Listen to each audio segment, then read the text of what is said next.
Hey everyone, Chris Wallachy here today, and today we're going to talk about Excel graphs. So let's just jump right into it. I have some sample data here, and what I'm going to do is highlight the data. Actually, I'll start including the top words. Up top, click on Insert and Bar Charts, and there you have it.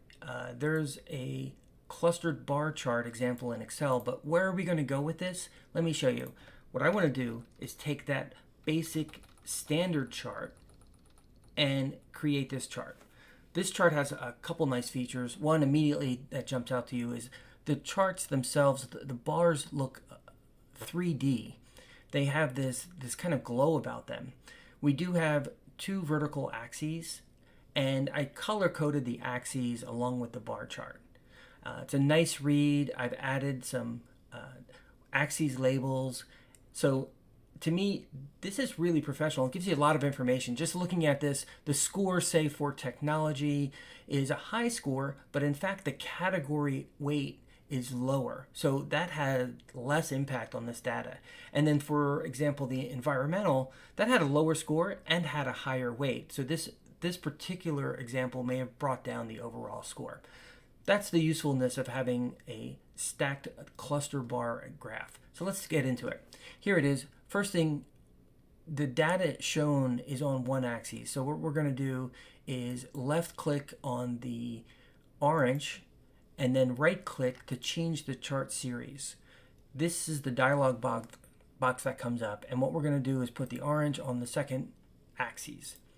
Next, they're stacked. The blue chart is there, but it's behind the orange. So what I'm going to do is adjust the widths between the bars. So the gap is what you actually adjust to make these bars wider. So if I right click on that and over to the right, I click on the bar icon. I'm going to make it 175 with no overlap. So I'm going to make that 0. And then I'm going to click on the blue bars and I'm going to make the gap much smaller. I'm going to make it 50 and I'm also going to make it 0. So what's happened is the blue gap reduced to 50 size, so it's much wider. And now you can see both bar charts. So after that, we do have the two axes. So what I'd like to do is add the axes labels. So to do that, I click on the chart, and up top there's chart design. Click on chart design, and then you have to go all the way to the left and add chart element, axes label. I'm going to do a primary vertical. I'm going to do it again, axes title, and I'm going to do a secondary vertical. And one thing I find that's more professional is if you click on the axes label and drag it up, then you go all the way to the right. What you can do is rotate this so it's readable. So you have a left to right readable. Everything I do with the charts, I really try to make readable. I find that it's a little more professional. So I do it on the right hand side, I drag that up, and then what you can do is click on the chart and widen the chart to the space. So now you fill up the space. There you go. If we have the axes title. To adjust it, you can just type inside of it. And I'm going to go quick. I don't want to go through every detail. I just want to show you how you can do this. So there's that. So you notice the x-axis, the titles are vertical and they should read left to right. And the reason why, if we look down to the other graph is just simply wider. That's why the x-axis on the bottom is vertical. So let's make this wider. There we go. So you can change the font type, etc. But let me fill up the space. So let me just make it a little bigger and we'll bold it. So it's looking closer to the graph below. But how do we get that 3D pop?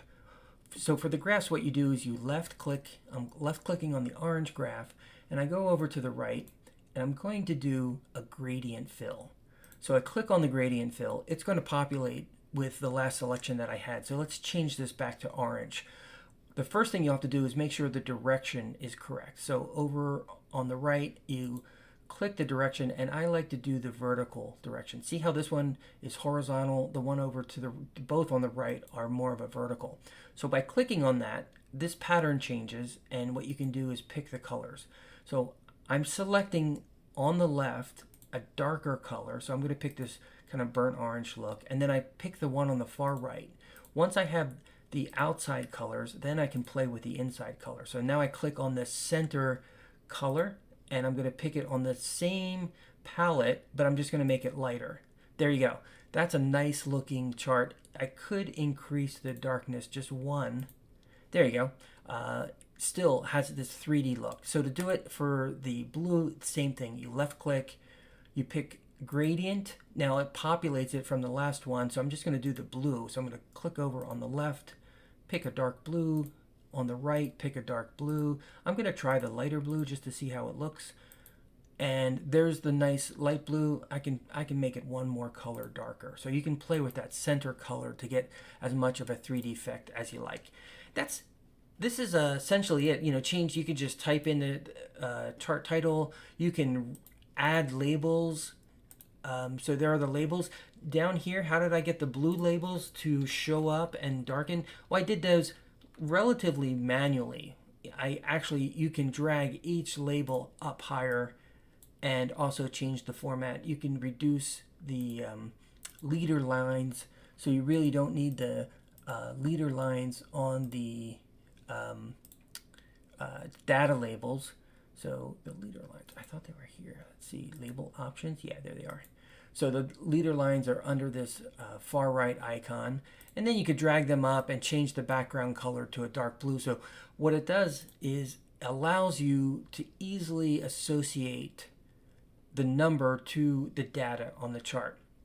What about these other features? How did I get this line here? Well, I just drew it. I just simply inserted a shape and picked the line and made it a dash line. So if you click on that, over here you have the option to make a dash line, and you could just draw one. So that was done manually. This arrow was done manually. This is a text box done manually.